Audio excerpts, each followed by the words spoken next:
നമസ്കാരം, പുതിയൊരു വീഡിയോയിലേക്ക് സ്വാഗതം. ഇന്ത്യൻ പ്രതിരോധ രംഗത്ത് നിന്ന് ഒരു വമ്പൻ വാർത്ത പുറത്തു വന്നിരിക്കുകയാണ്.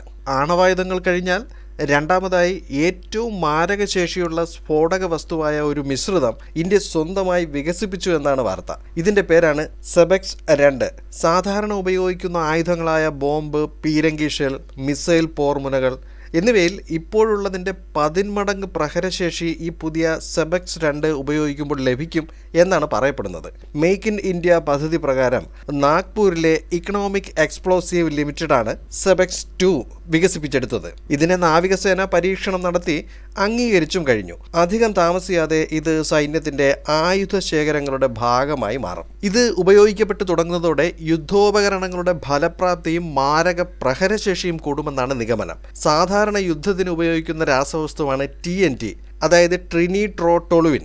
ഇതിൻ്റെ പ്രഹരശേഷി സാധാരണ 1.25 മുതൽ 1.3 വരെയുള്ള അളവാണ് ആയുധങ്ങളിൽ ഉപയോഗിക്കുന്നത്. എന്നാൽ സെബെക്സ് 2 മിശ്രിതത്തിന് 2.01 വരെയാണ് ശേഷി അവകാശപ്പെടുന്നത്.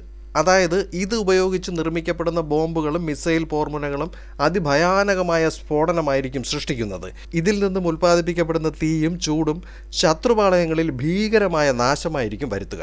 ഇതോടെ ഇന്ത്യൻ ആയുധങ്ങളെ ശരിക്കും പേടിക്കേണ്ട അവസ്ഥയായിരിക്കും ഇനി ശത്രു രാജ്യങ്ങൾക്കുണ്ടാകുക. ഇതിനെക്കുറിച്ചുള്ള കൂടുതൽ വിശദാംശങ്ങൾ ഇപ്പോഴും പുറത്തു വന്നിട്ടില്ല.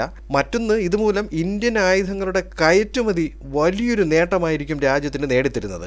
ആയുധ കയറ്റുമതി എന്നത് തന്നെയാണ് ലോകമഹാശക്തികളുടെ വരുമാനത്തിൻ്റെ വലിയൊരു പങ്ക് വഹിക്കുന്നത്. ഇന്ത്യ തദ്ദേശീയമായി പ്രതിരോധ സാങ്കേതിക വിദ്യകൾ നവീകരിക്കുകയും വികസിപ്പിക്കുകയും ചെയ്യുന്നത് രാജ്യത്തിൻ്റെ പ്രതിരോധ രംഗത്ത് ചിലവ് കുറയ്ക്കുവാൻ സഹായിക്കുന്നുണ്ട്. ഇതിനോടൊപ്പം തന്നെ 3 പുതിയ സ്ഫോടക വസ്തുക്കളും ഇക്കണോമിക് എക്സ്പ്ലോസീവ് ലിമിറ്റഡ് വികസിപ്പിച്ചു എന്നും വാർത്തയുണ്ട്.